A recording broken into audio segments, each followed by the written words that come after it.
साथियों नमस्कार, जय सिया राम। आज हम पहुँचे हैं कररा तहसील के अंतर्गत रजनी विवाह घर में, जहाँ पर शादी समारोह में आए हुए हैं। तो हमारे एक झा समाज के ऐसे व्यक्ति हैं जिन्होंने एक समाज का बड़े स्तर पर नाम रोशन कर दिया है, जिनके माताजी और पिताजी बागेश्वर धाम की यात्रा के लिए लेटते हुए गए थे, जो कि बुंदेलखंड में कहते हमारे यहाँ गुलटारें खाते हुए गए थे। तो आज उनके पुत्र हमारे साथ में हैं, तो हम चर्चा करेंगे। उस समय से मैं मुलाकात नहीं हुई और आज मुलाकात हुई है, तो मैं बड़ा खुशी और बहुत प्रसन्न है कि ऐसे भी हमारे समाज में भगवान विश्वकर्मा के रचयिता, उनके 5 पुत्र हैं और विश्वकर्मा की हम संतान हैं। तो आज उन्होंने इतिहास में ऐसा काम किया है कि लगभग में 180 से 200 किलोमीटर की यात्रा तय की है। तो हम उनसे चर्चा करेंगे। नमस्कार भैया। जय श्री राम, जय बागेश्वर धाम। बस सब आनंद मंगल है, सब प्रभु की कृपा है, कोई समस्या नहीं है। बस यही है कि सब अच्छे से आगे बढ़े और आनंद मंगल हो।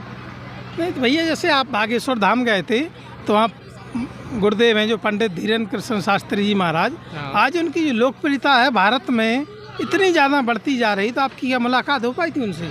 हाँ हुई थी, मुलाकात हुई थी। सहज में हो गई थी? हाँ, आराम से हो गई थी। नहीं तो गुरुदेव को क्या जानकारी मिल गई थी कि जैसे आप इस प्रकार से मम्मी और आप जा रहे हैं? अब ये तो सारा संसार जानता है कि उन्हें जानकारी हो गई थी कि नहीं हो गई थी। नहीं तो क्या हरि व्यापक सर्वक समाना और प्रेम से प्रकट हो हरि जाना, वो तो अंतर्यामी है, ऐसा भी लोग कहते हैं। हाँ, लोग कहते हैं। अब देखो, जो मानता है वो जानता है। हाँ, जो उसको विश्वास है तो उसको विश्वास में ही तो हरी इच्छा है। बिल्कुल बिल्कुल। तो जैसे आप महाराज जी से मिले उस समय धीरेन्द्र कृष्ण शास्त्री जी से, तो गुरुदेव से आप मिले, तो क्या मिलने में कोई उनको कैसा आपको महसूस हुआ, कैसा लगा? शब्दों से व्यक्त तो नहीं किया जा सकता है उसे जी, लेकिन वो भाव, वो समय अलग ही था, जीवन का बिल्कुल अलग ही समय था। नहीं तो जैसे आप वहाँ गए थे, गुरुदेव से आप मिले, तो वास्तवता में हम ये जनता को ये आपसे जो जानना चाहते हैं कि वास्तव में उनके पास ईश्वर की कृपा है या कोई संत है या तपस्या है, इसके बारे में आप क्या कहेंगे? देखो, ऐसा है कि कुछ ना कुछ तो है, ये तो सबको मालूम है जी। अब वो तो व्यक्ति तभी जान सकता है जब उस चीज़ को जानने का प्रयास करे। अब कोई समझे कि उसको वो पहले से समझ में सीधा आ जाए, तो ऐसा मुमकिन तो नहीं है। अगर वो चीज़ कोई व्यक्ति जानना चाहता है तो सबसे पहले उसका प्रयास करना पड़ेगा। एक चीज़ और भैया, हम आपसे जानना चाहते हैं कि आपकी कोई बोलमा थी माता पिता की या दर्शन के माध्यम से? निस्वार्थ भावना से। तो क्या कोई गुरुदेव ने आपके लिए गुरु मंत्र दिया है? नहीं, हम तो नहीं है, लेकिन हमारे माता पिता जी के गुरु हैं वो। जी। जैसे वहाँ आप गए थे तो वहाँ जाने के बाद में गुरुदेव ने कोई परहेज बताया? नहीं, ऐसा कुछ नहीं, क्योंकि लोग कहते हैं कि लहसुन प्याज, और देखो लहसुन प्याज क्या है, जैसे कि हमने थोड़ा जो पढ़ा है, कहीं सीखा है, कुछ गीता से अर्जित किया है, कुछ ग्रंथों से अर्जित किया है जी। तो लहसुन प्याज क्या है, बस जो मानव शरीर होता है उसकी क्रोध को बढ़ाता है। तमोगुण है उसके अंदर। हाँ, तमोगुण होता है, तामसी गुण होता है, जिसकी वजह से शरीर में जो क्रोध आता है उसको वो तीव्र करता है। तो अब आदमी के अंदर अगर क्रोध आएगा, तो जब क्रोध आएगा तो कलेश भी बढ़ेगा। तो इसीलिए हमारे हिसाब से इसको नहीं तो मत के। जैसे भैया, हम एक चीज़ और आपसे जानना चाहते हैं, जैसे आपने लहसुन के बारे में कहा है, तो विज्ञान तो उसको ये बता रही है कि जैसे अपने घुटनों में प्रॉब्लम नहीं होती है, लीवर में प्रॉब्लम नहीं होती है, और पाचन तंत्र की जो शक्ति है उसको बढ़ावा मिलता है लहसुन खाने से। सिर्फ लहसुन तो नहीं है, लेकिन देखिए हर चीज़ की एक लिमिट होती है जी।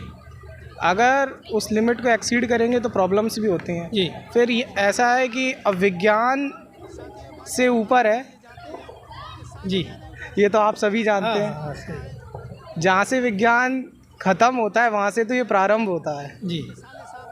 तो जैसे सर, मतलब एक बात भी है, जैसे हमारे यहाँ कहते हैं कभी कभी माताएं और बुजुर्ग बताते थे कि अगर किसी को पेट में दर्द है या बारगोला हो जाता है, देसी भाषा में तो उसको लहसुन और गुड़ खिला दो तो उससे आराम पड़ जाता है। तो दवाई के रूप में तो कोई दिक्कत ही नहीं है ना किसी को।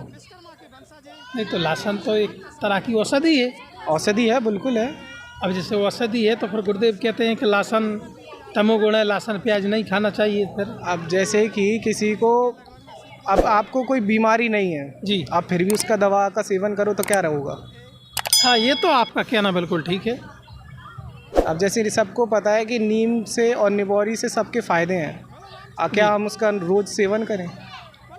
भैया हम एक चीज़ और आपसे जानना चाहते हैं, आप एक समाज के स्तंभ में अच्छे व्यक्ति हैं, मुझे जानना चाहते हैं कि जैसे एमपी में हैं तो यहाँ बीचा अभी हमने एक ट्रॉली पर देखा आते हुए बाइक से कि दीपक ओझा कृषि यंत्र, मतलब कहीं कहीं आदमी ओझा लिख रहे हैं, कहीं विश्वकर्मा लिख रहे हैं, कहीं झा लिख रहे हैं, कहीं शर्मा लिख रहे हैं, कहीं मैथिल ब्राह्मण लिख रहे हैं। ये समाज की क्या विडंबना है, इसके बारे में आप क्या कहेंगे? युवा है, अज्ञानता। नहीं सर, ऐसी कैसी अज्ञानता है कि आदमी को जानकारी नहीं है कि हम मतलब एक जो वोट बैलेंस है, अगर जो वोट बैलेंस सरकार को देखेगा तभी तो अपनी गिनती होगी। जैसा कि हमें लगता है कि जी जब तक समाज में, या समाज में क्या, जो भी चारों तरफ है उस चीज़ को समझेंगे नहीं। जैसे कि आपने वोट की बात की जी तो अभी आदमी को वोट का महत्व ही नहीं मालूम कि वोट है क्या। जी ऐसा नहीं है, इस इंडिया में जो भी है कॉन्स्टिट्यूशन के अनुसार पर व्यक्ति एक ही वोट दे सकता है, लेकिन वो चाहे इतना अमीर व्यक्ति हो रुपयों के मामलों में, चाहे जितना गरीब हो, लेकिन उसका वोट की कीमत सिर्फ एक ही है। जी तो फिर आदमी इसका महत्व जब तक समझेगा नहीं तब तक कुछ होगा नहीं। तो सीधी सी बात है कि जब तक उसके प्रति अज्ञानता है तो आगे नहीं बढ़ पाएगा, और जब उसको उस चीज़ का ज्ञान होगा बेशक आगे बढ़ेगा। थैंक यू सर, आपने जनमित्रता से बातचीत करने के लिए धन्यवाद, आपने समय दिया।